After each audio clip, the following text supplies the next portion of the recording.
आज हम आपको बताएंगे कि कैसे गौ माता अपने भक्तों की रक्षा करती है। वैसे तो गाय एक पशु है, लेकिन हमारे हिंदू धर्म में गाय को माता माना जाता है। गौ माता की सेवा और भक्ति करने वाले के साथ कभी बुरा नहीं होता। यही बात आज हम आपको इस कहानी द्वारा बताएंगे। ये कहानी है बेला की, जो कि मात्र 5 साल की उम्र में गौ माता की भक्ति में लगी है।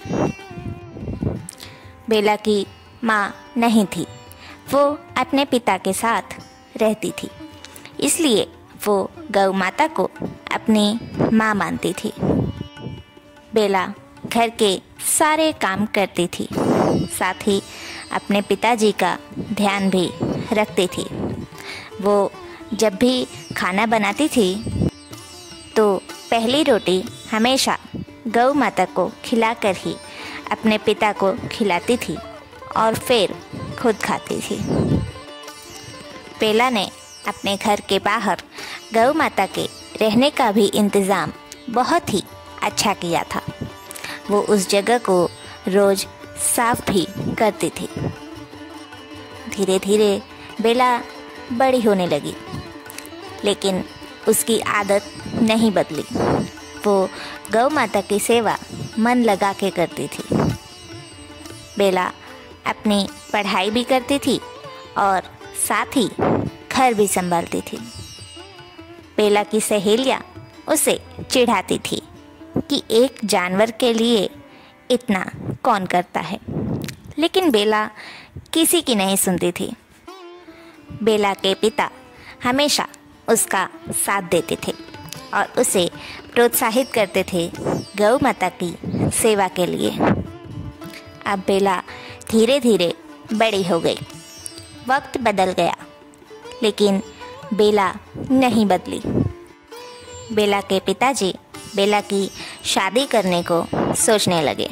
तभी बेला ने उनसे कहा, पिताजी, मेरी शादी जहाँ भी करिएगा, बस वहाँ एक गाय होनी चाहिए जिसकी मैं जीवन भर सेवा कर सकूं।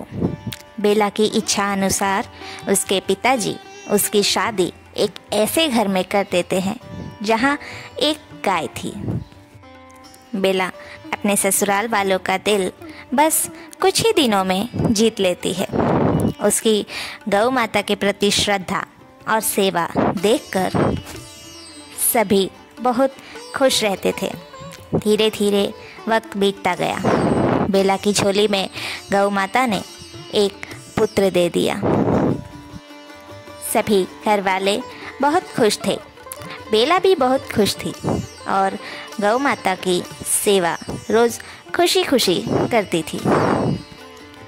वो अपने सास ससुर और पति के साथ अब अपने बच्चे को भी संभालती थी। फिर भी कभी गौ माता को पहली रोटी खिलाना नहीं भूलती थी।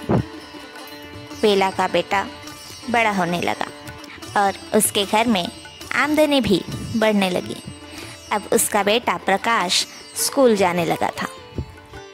बेला की जिम्मेदारियाँ काफ़ी हद तक बढ़ गई थी।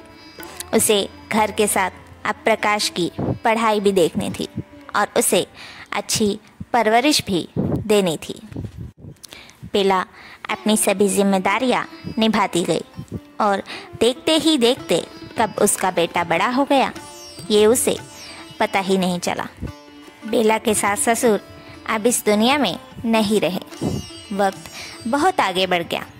प्रकाश की शादी भी हो गई। बेला अब धीरे धीरे बूढ़ी हो गई। अब बेला का शरीर घर के काम करने के लिए उतना सक्षम नहीं था, इसलिए अब बेला की बहू घर का काम संभालती थी। लेकिन वो अपनी सास से बहुत चिढ़ती थी, क्योंकि आज भी बेला खाना बनने के बाद पहले रोटी ले जाकर गौ माता को खिलाती थी। बेला की बहू नए ख्यालों वाली थी। उसे ये सब पूजा पाठ पसंद नहीं था। वो सिर्फ घर के काम और अपना मेकअप ही देखती थी।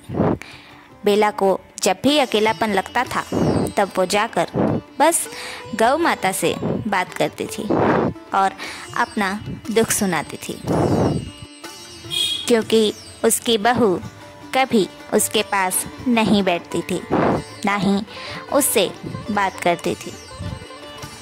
बेला का बेटा उससे प्यार करता था, उससे बातें करता था, लेकिन अपनी पत्नी के दबाव में रहता था। अब भगवान ने बेला के लिए एक पोता भेज दिया। बेला की बहू को एक बेटा हुआ।